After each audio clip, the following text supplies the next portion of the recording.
Hey, welcome back, everyone. Chair Lalonde had to step out for a minute. I'll be taking over while he's out. My name is Tom Burdett, Representative.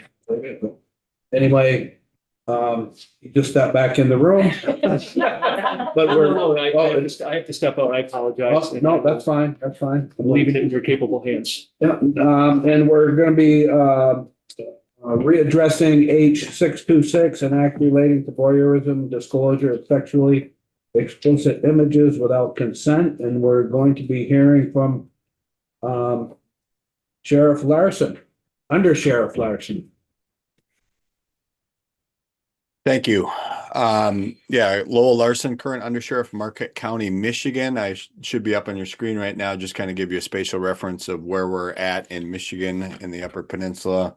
Currently, Undersheriff, before you start, what's the title of undersheriff? Because here, second in command. okay, Yeah, the undersheriff is appointed by the sheriff to run the day-to-day operations. thank you. Yes. Do you have chief deputy there or? Okay. Sorry for interrupting. Sorry. Small county, 67,000 residents. I've been with the sheriff's office since 1999. I investigated the Jordan DeMay case back in March of 2022. At the time, I was the detective lieutenant.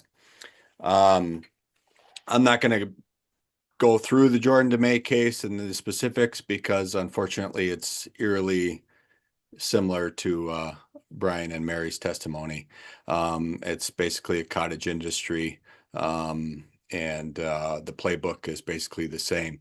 What I would like to focus on is my experience in law enforcement and dealing with this extortion and kind of what you're working at and adjusting your laws and how we can respond to this. In law enforcement, a lot has changed since 1999. This device here I have in my hand, we now have the potential to be a victim to anyone in the world. So maybe in the state of Vermont, you might be asking yourselves, well, what can we do about it, this as the state of Vermont, when we have a worldwide epidemic, basically? And there's a few things to think about. You have local law enforcement and you have federal law enforcement, and of course, state federal law enforcement.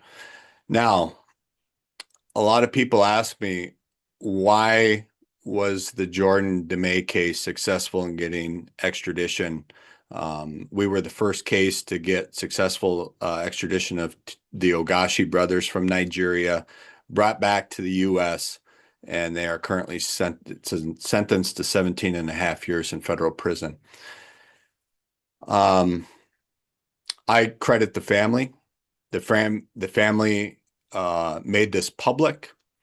By doing so, they told the story, and it, I believe, pulled at the heartstrings of the Department of Justice, and they scrambled every resource possible to make this happen. And it also kind of established a playbook of how do we get successful extradition and hold people accountable for the actions that they've done.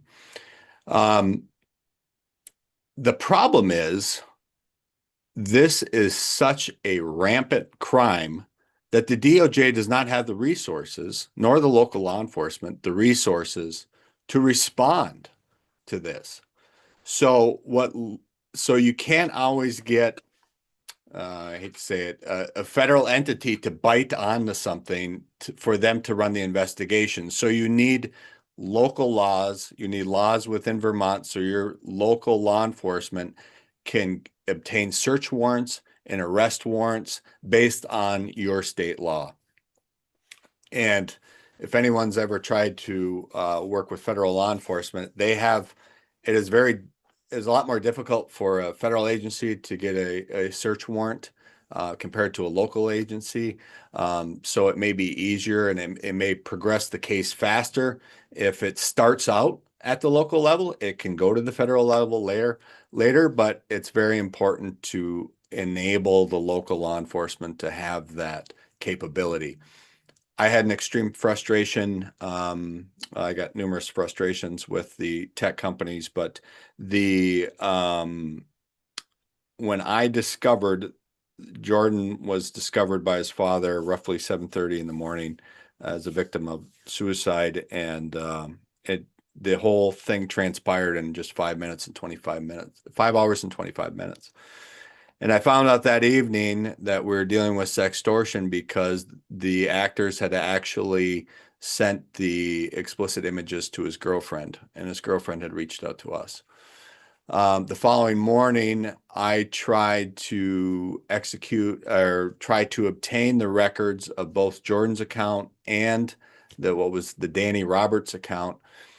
And under my experience and training, I do not need a search warrant to do that. That is emergency exception.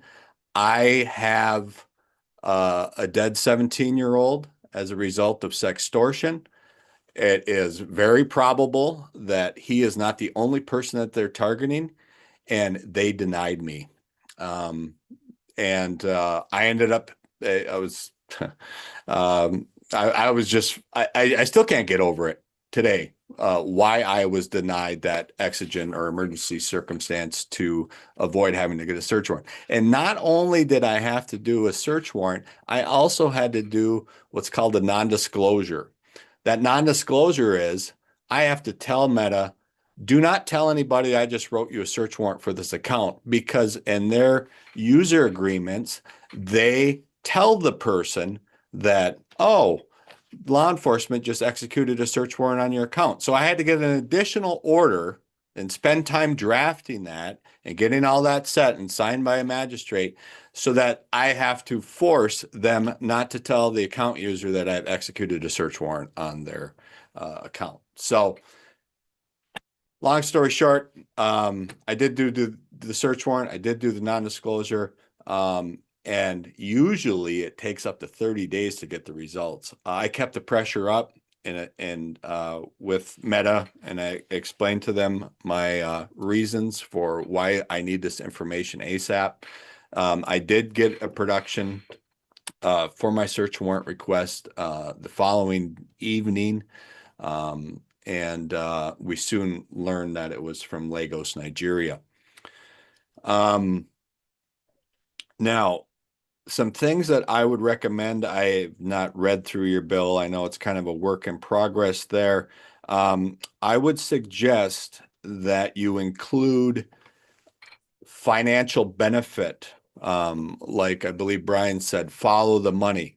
In our investigation, we had two prongs. One, go after the people that did this.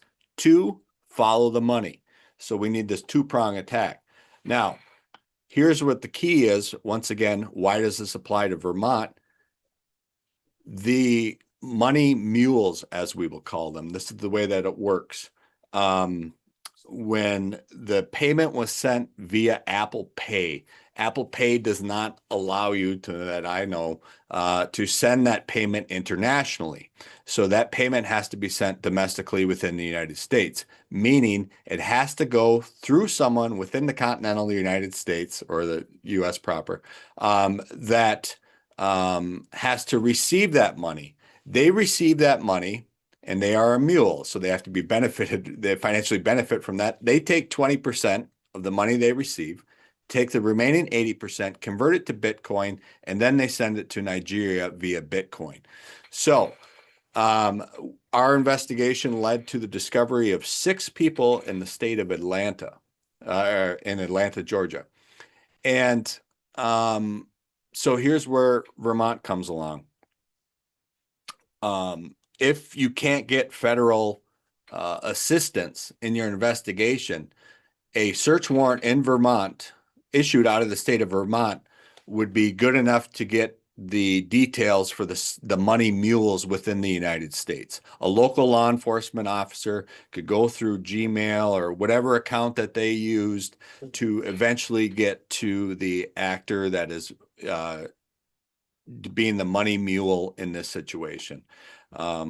I'm fairly confident in the George DeMay case, had we not been able to get the resources with the DOJ and the cooperation from the Nigerian government on the extradition, I'm fairly confident that we would have got to Mr. Jonathan Green in Atlanta, Georgia, with the using the state of Michigan tools that we had available to us. So I highly encourage you to have something in the law that has prohibitions from anyone financially benefiting from any type of sextortion. I also encourage you to have some type of conspiracy language in there as well. In this case, you had, I believe Jordan's case, there was a total of 4 arrests. 2 have been extradited. 1 has sat time for a year in Nigerian jail, and another one's still waiting to be extradited. In addition, there was another actor in Atlanta, Georgia. So you have a conspiracy of people working together. So I encourage you to do that. I also encourage you to have enhanced penalty for causing death.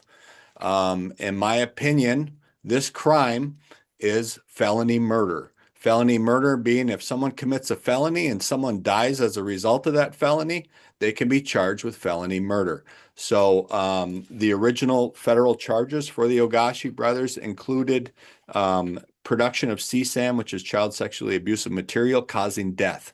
And that holds the death penalty with the federal system. We had to guarantee that we would not seek the death penalty to get a successful extradition from Nigeria. But just to show you that the feds are thinking at that level, that if you cause the death of somebody in the production of CSAM, that you also can be charged with or sentenced to the death penalty. I think we also need to look at exemptions for people that come forward that are a victim of sextortion or exploitation. A big part of my presentations that I give around the country, I touch on why the victims of this horrendous crime didn't reach out for help. Obviously, there's embarrassment, but one of the concerns that I hear is children are scared because they have produced child sexually abusive material or they have exchanged it. So they're afraid of getting in trouble for doing such a thing. And here in Michigan, a few years back, we've changed the laws now. And I haven't looked this up recently, but basically if someone's looking for help, we can't prosecute them. Let me give you a scenario. Minor in possession party, a underage drinking party, and all of a sudden someone drinks too much and they pass out and they're vomiting and it appears that they need some type of medical attention. Years ago, people would be like, don't call anybody because we don't all want to get in trouble for drinking. But now we've changed the law that, hey, if you're calling for medical attention, we can't prosecute anyone at that site. So I think that's a good thing. I think that's something that we need to look at. With this law, we want to make sure that it's not counterproductive, that they fear that they are going to get in trouble for the production of the CSAM themselves. So something to think about there. I would also like to give you this scenario. If I open a bar in the state of Vermont, I'm going to go through all the permitting. I'm going to have to follow all the laws and everything like that. I am operating in your state. Now, as the bar owner, I'm just not going to worry about anything that happens at my bar. I'm just going to open it up and just let it run, right? I'm not going to card people coming in. I don't care how much they drink. I don't care how they're getting home. I don't care what occurs in my bar. I just keeping the heat on. I'm keeping the taps running, everything like that. We all know that that can't take place, right? But for some reason, a tech company can do the same thing in your state. They are operating in the state of Vermont, and they have no obligation to follow any of the laws that you have. And I know there's a higher level, but I just wanted to reemphasize that it's what's already been brought up. So with that, I guess that's a quick rundown, and happy to answer any questions. Questions? Ian? Hi, Under Sheriff. Thank you very much for all the testimony for this morning. Just one quick question. Does the Michigan laws around this have an aggravated penalty for sextortion with a minor? I'm not sure, because I never really got into the Michigan law. Because I was always been focused on our federal law. Okay. But also one thing I'd like to bring up too, a lot of times we focus on children, but I guarantee you many of adults have fallen victim to this, and there's been a lot of suicides of adults, because you can't tell me that anyone over the age of 18 is not participating in exchanging nudes with some unknown person. Yeah. Thank you, Under Sheriff. Good Samaritan laws aren't foreign to us. We've used them before in some other situations, so I'm sure we'll take a look at it here too. But I'm thinking of the money mules. Are some of those potentially being used same way the kids are to get money? Are they being used and forced more or less into being money mules, some of them? I'm sure some of them are very complicit, just looking at the 20% or whatever, but. Right. From my experience, it's been mainly for financial benefit. I'm sure there's the situations where that they have maybe extorted themselves, and part of the extortion scheme is to convert them to be a money mule. And but yes, so that would be something that you would want to add in your protection to make sure that we don't go after them. But it's going to have to be carefully worded, because they could use that as a defense. And I'm not even necessarily looking for that in the bill. It was just something I had in my mind. So through the work that you did, you found 6 money mules in Atlanta. Correct. And how does that spread across the United States? Were they handling the whole country, or? No, they're just a small cell. In fact, that small cell that was studied, and I don't have the time frame. Only one of those individuals was involved in the Jordan DeMay case, but the investigation into that individual led to the discovery of the 5 others in the Atlanta region, I guess I'll call it. That small cell trafficked $180,000 through them, with most sextortion schemes where people actually pay money being less than $1,000. So that shows you how rampant it is for one small cell to traffic $180,000. Could I ask a question? Yeah. To Under Sheriff. Hey, Go ahead, Brian. so just as I think for our state, I'm going to think about this, and it's something I just thought of. But are you guys? How are you educating the rest of the law enforcement communities throughout the state? One of the major issues that I have when we encounter a kid that has been attacked is we sent them to NCMEC to make the report. It goes to the FBI database, and I think it goes to a black hole because nobody's really hurt. It's a low level, what they consider a low level injury. So it really doesn't go anywhere. I'm sure that there's cross references to that database with larger crimes, but the problem is, like, local police and sheriff's departments, man, they just do not have in our experience, do not have the resources to understand how to pursue just an average kid that was attacked.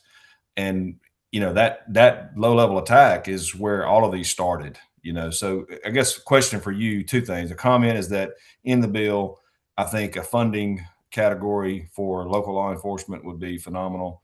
And Under Sheriff, how are you guys accomplishing that in the state, or if you are?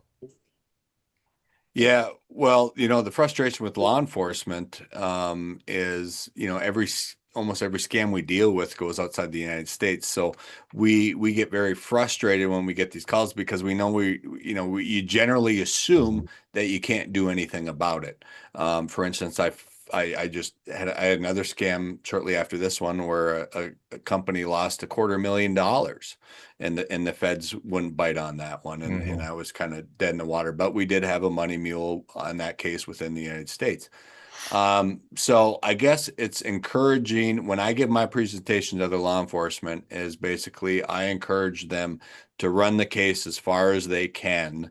One, especially following the money and verifying that it is outside of the United States. Another thing I like to bring up is a comparison to sexual assault cases where you may have a victim that doesn't want to come forward, and they have a known offender and they don't want to get a sexual assault kit. And we always encourage them to get a sexual assault kit because that same offender may be an unknown offender to another victim, and we may be able to make that match through CODIS or the DNA match. So what I'm saying there is, if even though you may have a lower level attack and someone there wasn't a death involved with it, I still encourage law enforcement to still pursue the case, because although it didn't involve a money payment, it didn't involve a death, that working that case may unveil evidence for someone else, because this person is doing it to hundreds of thousands of other people. That investigation may be fruitful to someone else trying to work another investigation with the same offender. So those are the type of bridges I try to build with local law enforcement that seem to be overwhelmed with these cases that come in. Okay, great. Thank you. Karen, Can I just add one little law Yeah, enforcement thing? go ahead, Mary. Everything they're talking about is so great. And it's also the boots on the ground that police officer does not go in and say, I could arrest you for sending child sexual abuse material. We have to educate those cops who are the first one to go into that vulnerable family, and they have a chance to say, it's not your fault. This was designed by child psychologists and professionals to trap you. This is a grown criminal, and this is what that is, and I'm here to help you. You're a victim. These are victims of crimes, and we must be sure that our law enforcement, even if they don't know how to do what these guys are taught, I understand, but it's so important in that first moment that you go see that vulnerable child, that you do not place blame on that child. They're a victim, and so are their parents, and they're not bad parents. They're working 2 jobs for their kid to have that damn phone. Thank you. Karen, then Tom. Yeah, thank you, Undersheriff, for being here. And I feel like really going above and beyond to, share this message and recommendations. I really appreciate your piece about trying to make sure that we are creating that exception for youth who share. And I think, Mary, you're just speaking to that too. But not only the folks that receive it, but acknowledging that they're kids and they might share it without fully understanding the consequences, and then have a realization like, shoot, this is getting big and trouble, but I don't want to say what I did. And I think that is important because it's acknowledging that they're kids, they're navigating things that they shouldn't even be having to navigate. And we want them to come forward and share this information. So just letting you know, I appreciate that piece of it. And I think that's an important one. Tom. Yeah, this would be for the undersheriff. Retired undersheriff. I'm still employed in that realm, and some of what you've been talking about has actually caused a lot of thought on something I'm seeing, and I wasn't quite sure why I was seeing it. And it goes to the financial movement of the money on the United States side. Is that something you're comfortable getting more into the method of how it's done, or would that be something you'd rather talk about in private? It's pretty straightforward. Okay. So the money mule will have a Gmail account or whatever type of email account. The sextortionist already has then they'll have multiple accounts that money can get filtered through. So once the extortion starts and they tell them that they're going to send money, they said, okay, send it to this Gmail account. That Gmail account or whatever email account is then tied into the Money Mule. The Money Mule then receives it via whatever payment platform they get. And then they just simply, in Jordan's case, then converted and then just sent 80% of that to the what the feds have called them the plug, because there's even a conspiracy, kind of unorganized crime over in Nigeria, a person that was kind of running the Ogashi brothers. So the they convert it to Bitcoin, and once the kind of the password for those accounts is sent to the sextortionist, then they got the money. Are they converting it to cash at any point and then back to Bitcoin? I doubt it. It's just it's just like in our world right now. We don't in general payments. They don't convert it to cash. It's just online transfers. If they converted it to cash in one theater, so to speak, and then remove that and go somewhere else and convert it to another form of payment, that would also disconnect traceability, correct? Yeah, it would be helpful. But I kind of don't want to give a playbook of the way to do it. Okay. Yeah, that's why I guess that's what I was right. Maybe we need to talk. Yeah. All right. Thank you, sir. And one other point I wanted to bring up, kind of there was a question earlier about, should we require PSAs? That's a touchy subject. One, I've also work on our local school board, and sometimes the requirements that come down from the state aren't really meeting the needs. And I don't know if really we have enough unified exactly what to look out for sextortion.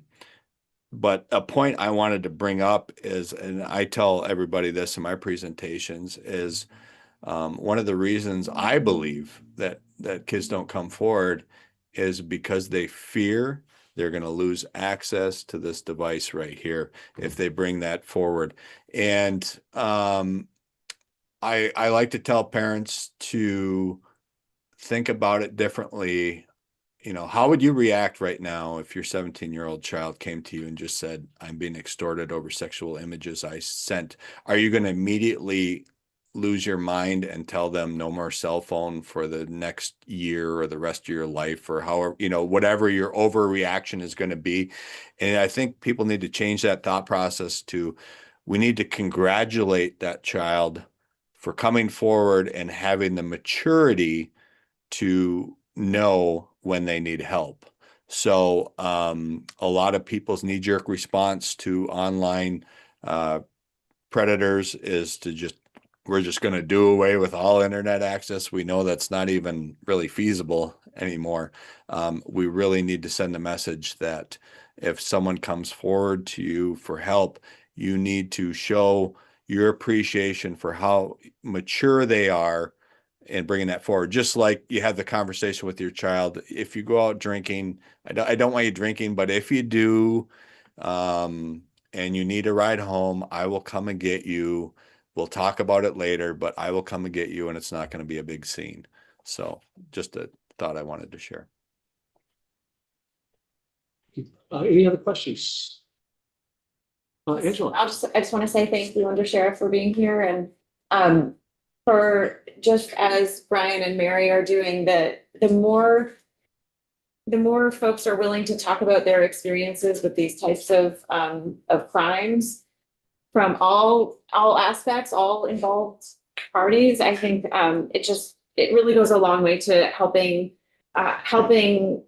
policymakers and parents and schools and everyone just understand these emerging problems and challenges. And so I really appreciate all of you using for parents, what is the deepest anguish I can imagine. And for law enforcement, walking into these horribly tragic events for families. So just thank all of you for turning that pain into advocacy and helping us grapple with it here, and all the people that I know you've spoken to and helped. I just want to say thank you. You're more Thank than you. welcome. Yeah, thank you. All right, so we'll turn to somebody in 3 dimensions. Charlie, if you could join us.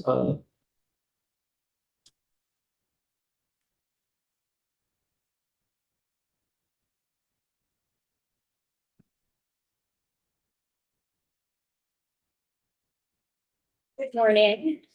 Charlie Lisserman, I'm the policy director at the Vermont Network Against Domestic and Sexual Violence. And I appreciate the opportunity to testify in strong support of H626. I'm also grateful to Brian and Mary and the undersheriff for speaking today and sharing their stories. Image-based abuse includes creation, distribution, and threat to share images of a person without consent. And this bill addresses 3 forms of that abuse. So, as Michelle discussed, video voyeurism, images or recordings that are taken without a person's consent in a private setting, like a hidden camera in a restroom. Non-consensual disclosure of explicit images. These are images that may or may not have been originally shared with permission and are later shared without permission.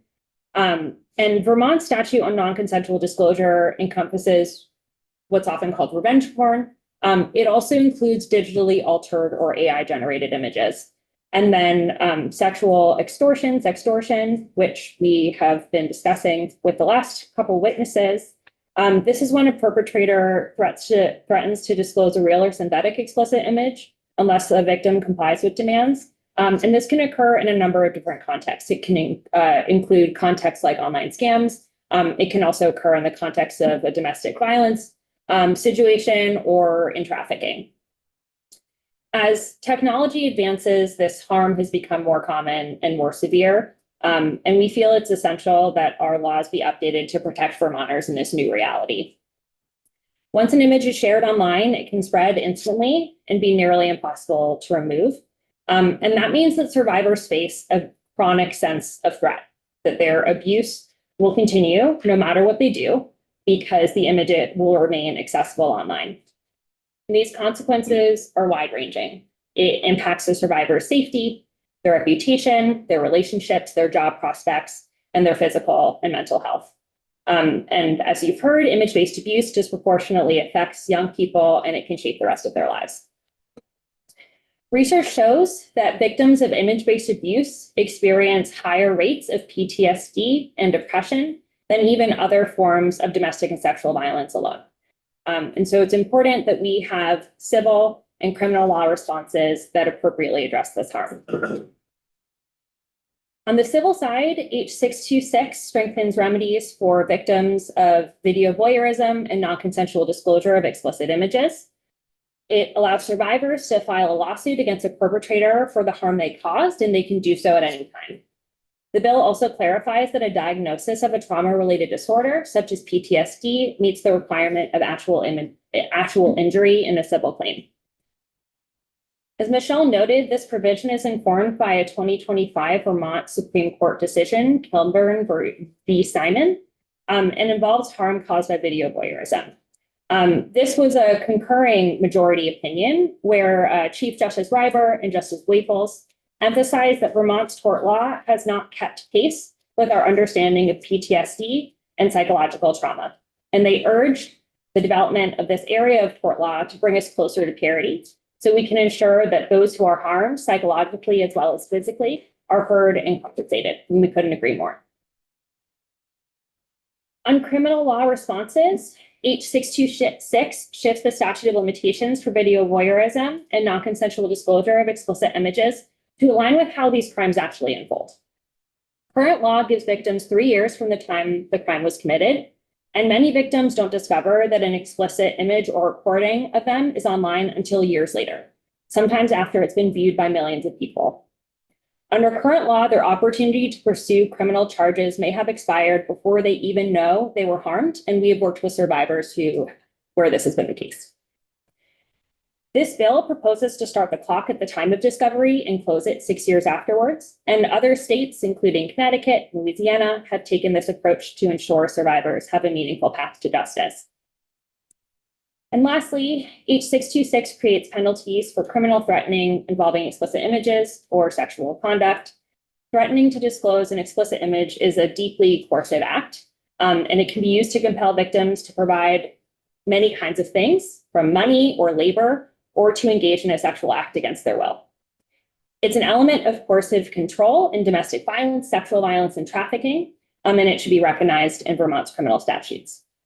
We are working with a survivor who's been deeply impacted by image-based abuse, and we hope the committee will have an opportunity to hear from her directly in the coming weeks. Thank you for your consideration of this bill and your time, and I would be happy to answer any questions. Questions? So, do you have an opinion on whether the statute of limitations, an issue that Michelle brought up, of whether instead of doing the notice, just having a very long statute of limitation for the criminal offense? Do you have any viewpoint on that? I would welcome any thoughts from practitioners who may speak on this bill, potentially from the criminal division of the Attorney General's office. But I do not have an opinion on that. And I know there was a few additional issues that were raised by the Undersheriff Larson, as far as if you have any comment on some of that at this point, or we may be looking at that a little bit further, and there'll be opportunity certainly down the road to, for instance, the enhanced penalty, conspiracy language, the financial benefit, and then the exemptions for victims come forward. You don't have to have a comment on that now, but if you do. Yes, I'd love some time to think a bit more about that, and I'm happy to come back to the committee. Maybe respond to actual language. That would be terrific. Thank you. Let me give you the opportunity, so. Any other questions? Yeah, Ken. Can I, if the sheriff is still there, can we go back to the sheriff for a minute? Undersheriff Larson, are you available still?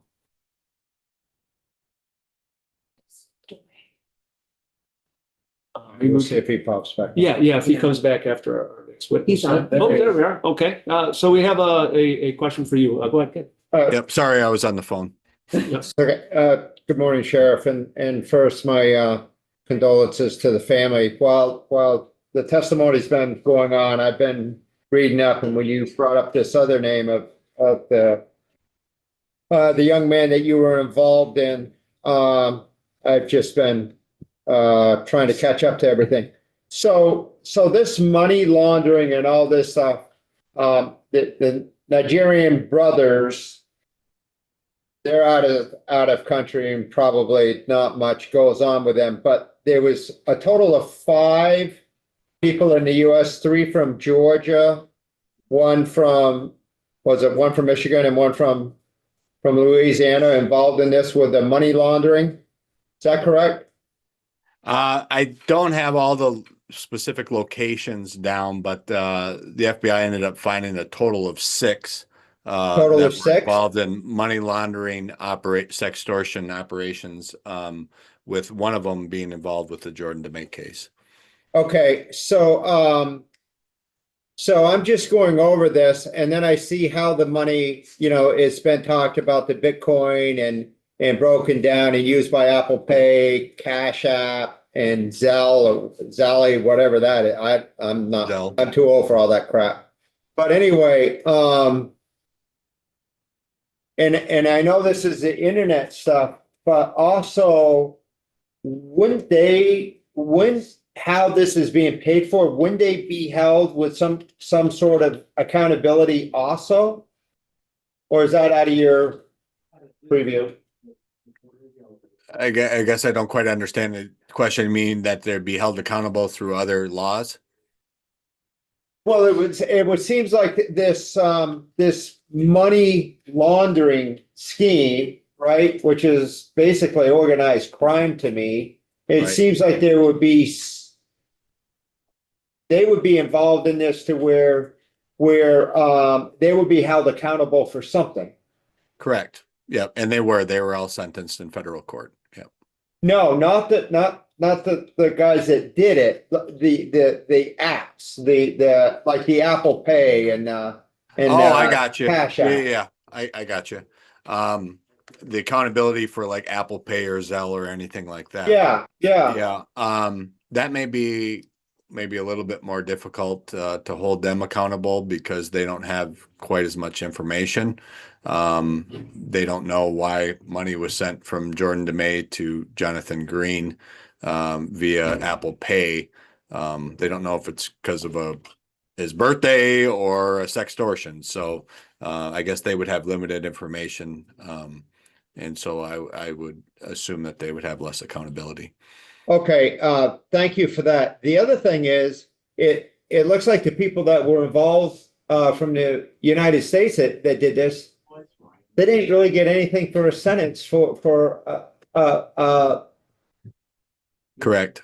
I want to use for murdering innocent young victims. Yeah, It seems like they paid nothing for what they did. I was very disappointed in that as well. Most of them just got probation. In fact, I don't think any of them got actually any jail time.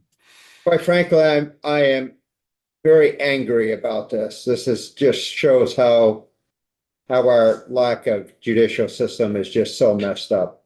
And I have one more thing, and I can't remember what it is, but do our homework on this. Thank you. Thanks. Yep, all the federal indictments on the case and everything are all available online to get more information. Oh, I'm seeing it. I'm trying to keep up with everything, but thank you. You're welcome. Thank you. So anything else, Charlie, or any other questions for Charlie? Thank you very much. So we'll go to, is it Bella? Did I pronounce that right? Hi there, everyone. It's Belle, like the Disney character. Oh, okay. Well, I added the silent. I apologize for that. But thank you for identify yourself for the record, which I guess you just did, and then proceed. So thank you very much for being available. Thank you so much, everyone, for having me, and apologies in advance for my voice. I'm getting over a bout of the flu, but as everyone in this room knows, online abuse doesn't take sick days, so neither do we. Chair Lalonde, Vice Chair Burdett, and members of the Vermont House Committee on Judiciary, thank you so much for the opportunity to testify this morning. My name is Belle Torek, and I am an attorney by training and a technology safety specialist with the Safety Net Project at the National Network to End Domestic Violence, otherwise known for short as NNEDV. NNEDV, as many of you know, is the national membership organization representing state, territorial, and tribal domestic violence coalitions and their local member programs across the United States. We work to create a social, political, and economic environment in which domestic violence no longer exists and in which survivors and their families have access to safety, justice, and healing. NNEDV's Safety Net Project in particular is the nation's leading initiative focused on the intersection of technology and survivor safety.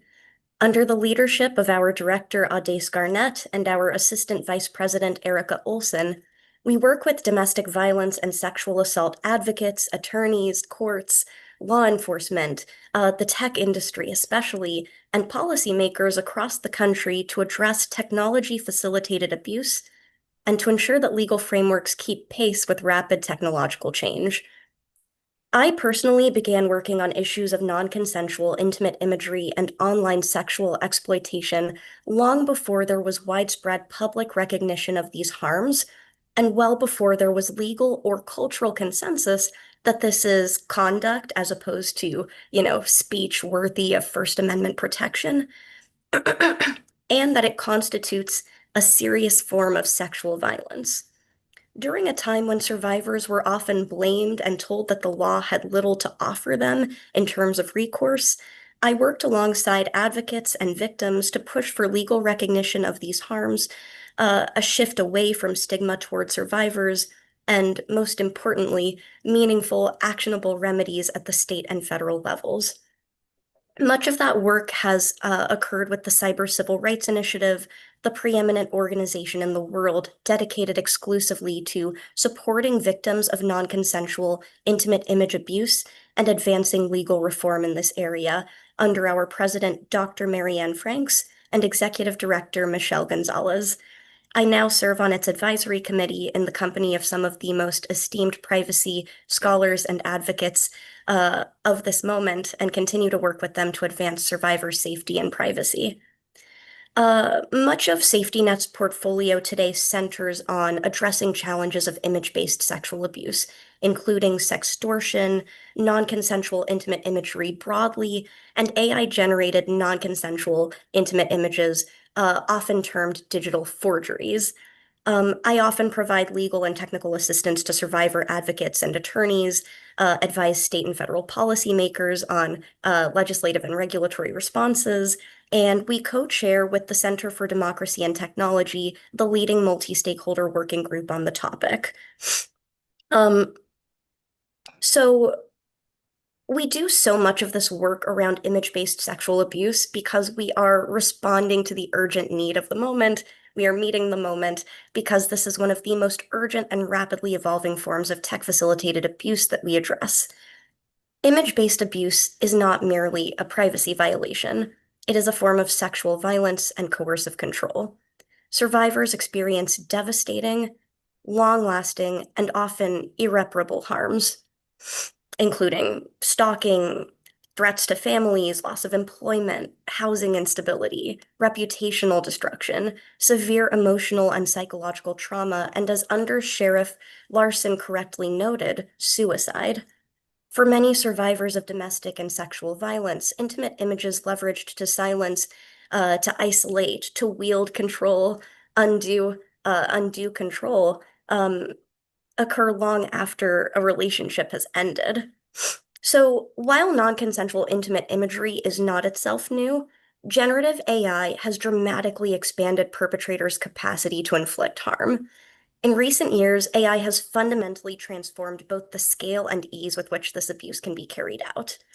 Today, a perpetrator no longer needs an authentic, intimate image, or even the Photoshop savvy of yore. A single photograph scraped from a Google search can be inputted into a Notify app, or if you've kept track of recent news, even certain tech companies' major generative AI systems to generate hyper-realistic, non-consensual, intimate photo and video content within a matter of minutes. As organizations like CCRI describe, these are digital forgeries. They are synthetic, but they are profoundly real in their impact, which means that anyone can be targeted, including any member, any participant in today's hearing. This growing recognition, of course, led to the passage of the Take It Down Act, which became federal law last year with overwhelming bipartisan support, and the first time that Congress meaningfully addressed the non-consensual distribution of intimate imagery at a national level, including certain forms of AI-generated intimate imagery. This is a noteworthy first step, but state laws addressing image-based sexual abuse are still absolutely critical in order to ensure that victims and survivors have the full range of remedies to protect their safety, their privacy, and their dignity. First, of course, survivors experience and report harm locally. They seek help from local police, local prosecutors, and state courts. State law determines whether an officer can open a case, whether a prosecutor can file charges, whether a judge can issue a protective order, whether a survivor can obtain civil relief. State law offers civil causes of action, restraining orders, injunctive relief that are faster, more accessible, tailored to survivors' individual needs in ways that federal law might not be able to meet so easily. They're also the forum by which definitions can be most clearly modernized, which is all the more important in a realm like this where we're seeing technology evolve constantly. So finally, it's important to note that federal and state law operate in complementary, not substitutive roles. The existence of federal sexual assault law, for instance, doesn't eliminate the need for state statutes, and the same is true here. Strong state image-based abuse laws reinforce federal protections, and they ensure that survivors aren't left without recourse, while federal processes move slowly or might be less available to them. Vermont has a strong history of leadership in survivor-centered policy and in recognizing the dynamics of tech-facilitated abuse. Updating and strengthening legal protections related to image-based sexual abuse, particularly to explicitly encompass AI-generated and digitally altered imagery and sextortion, ensures that survivors in the state are not left without meaningful recourse as the tools of harm evolve. I appreciate the committee's diligent attention to this issue and Vermont's continued commitment to protecting survivors in the digital age. I'd be happy to answer any questions. Thank you very much. Questions? And not seeing any initially, everybody's thinking about their questions, but do you have any particular input on the language we have in the bill itself? Have you had a chance to review that, and if you have any suggestions or recommendations? And if you don't have those right now, if you do want to look at that and provide that to us, because probably we're going to probably have some more testimony on this, some tomorrow and then some early next week, and then we will kind of incorporate some of the suggestions we've had at that time, sometime during next week. So if you do have the chance to do that, we appreciate any input. I gave you all a chance to come up with your questions. Angela. That's just enough time. Thank you. Good vamping, is that what we used to call it? So Just keep moving. I'm wondering, I don't know if you were listening earlier, and I may not have this exactly right, but I think that it was suggested by, and I think Charlie might have mentioned it too, suggested by our legislative council that perhaps we shift to the like 40-year statute of limitations, something really long, you know, rather than For the discovery. for the discovery, yeah. And I just wondered if you had thoughts on that specific piece, the statute of limitations post-discovery.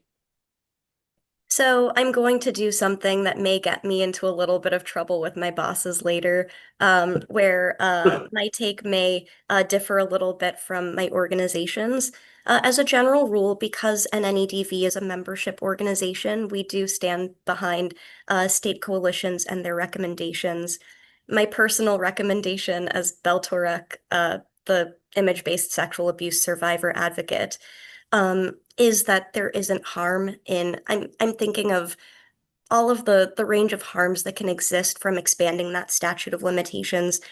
I don't really see a harm that can occur from allowing survivors that reasonable time for discovery, especially because we know that so many non-consensual intimate images, you know, worst case scenario, they show up on a major social media platform and are known to the world immediately. Think of things like the Taylor Swift deepfake incident in very early 2024.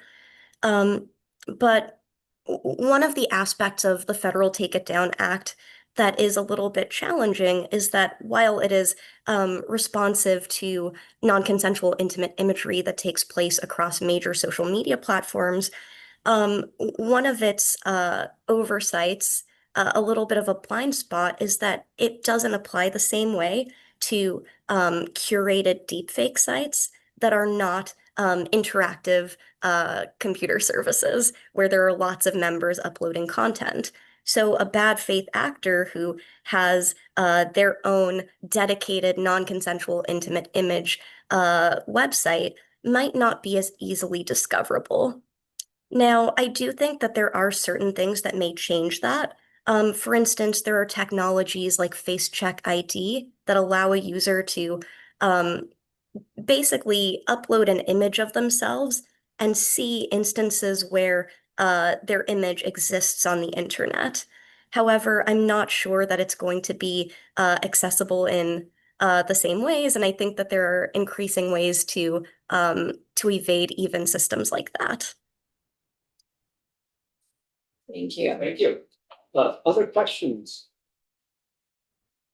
I don't see you right now. Oh, no, go ahead. Angela, go ahead. I have a several question marks next to this one subdivision, and do you have the bill in front of you by any chance? I was gonna go page and line number, but I could just read it as well. Would you be able to read it to me, please? Yeah, yes. So this is existing law. And I just wanted, you just mentioned interactive computer services. So I'm sure that you're familiar with the term and the definition. So in existing law, it says that we are exempting interactive computer services as defined in 47 USC 230, or information services or telecommunication services from 47 USC section 153 for content solely provided by another person. It does say this subdivision shall not preclude other remedies available at law. And I'm just wondering if you have any thoughts on that as we, I hope, reconsider the culpability and responsibility of platforms. Do you see any, do you see any issue with explicitly exempting them? So the challenge here that you aptly point out is Section 230 of the Communications Decency Act, known by many as the 26 words that created the internet. Section 230 is the idea that an interactive computer service, an information provider. So this, let me back up a little bit. Forgive me, I'm having a little brain fog. This was back in 1996 when the internet looked very different. Think about like those really old school online forums, which are nothing like the social media platforms that we see today. It was against this backdrop that Section 230 came into existence, and it was designed to promote free speech.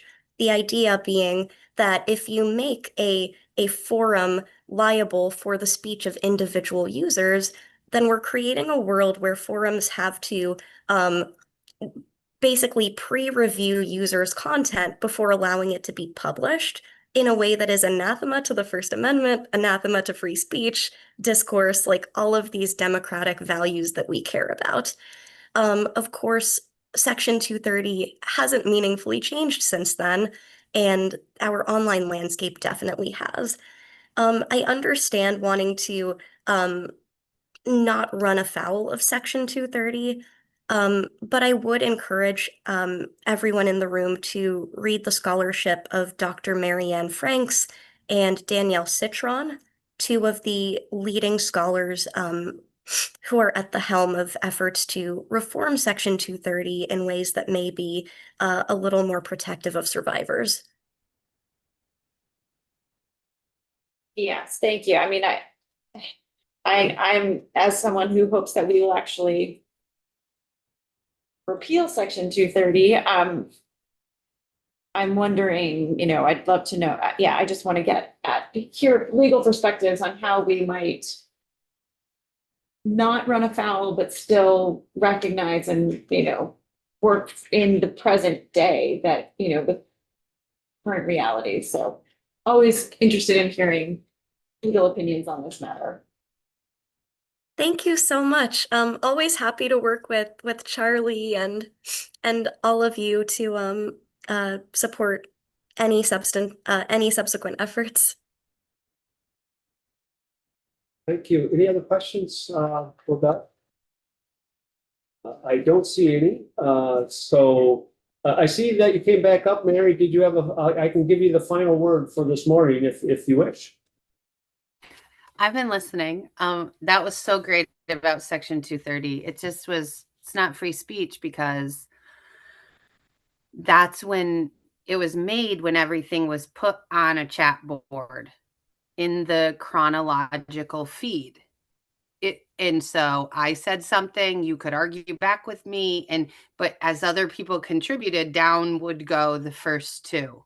But now when they choose the feed based on them receiving 97.5% of their trillions of profits from advertisers, that's not free speech anymore, because you chose to send the teenage girl a Maybelline or diet pill ad right after she deleted a selfie.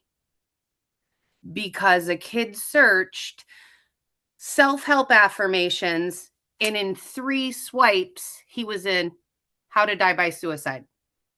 That's not free speech. Thank you. Thank you very much. Thank you to all the witnesses. Really appreciate that. And we will be working on this bill for a bit, and we'll certainly work to get it over the finish line, as we say. So we're going to be adjourned until, but before we go off live, we'll go till 1:15 today because we only have one witness we have one of the other witnesses. It's Jennifer Pullman's going to be next Tuesday instead of this afternoon on this bill. And then we are going to have a walkthrough of H589 at 2 o'clock. But